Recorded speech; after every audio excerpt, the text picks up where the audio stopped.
Pasukan Pertahanan Israel atau IDF kembali menyerbu dan telah mengerahkan tank-tank Israel ke wilayah Gaza Utara yang sempat ditinggalkan pada pekan lalu. Namun belum lama menempati wilayah tersebut, dua tentara cadangan Israel pun justru meregang nyawa.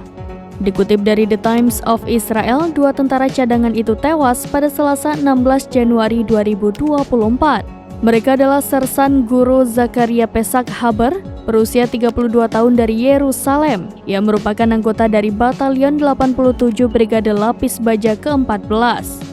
Selanjutnya adalah Sersan Mayo Yerkets, berusia 34 tahun dari Holland.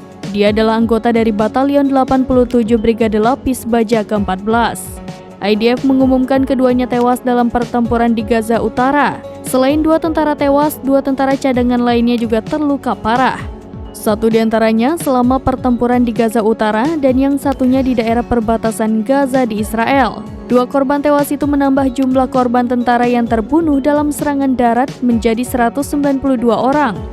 Diketahui bahwa Israel kembali menyerbu ke bagian jalur Gaza Utara yang sempat ditinggalkan pada pekan lalu. Pergerakan itu memicu kembali pertempuran paling sengit sejak tahun baru setelah Israel mengumumkan akan mengurangi operasinya di sana.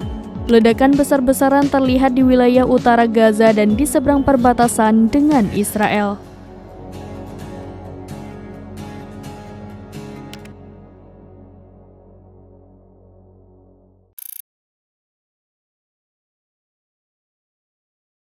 Download Tribun X sekarang, menghadirkan lokal menjadi Indonesia.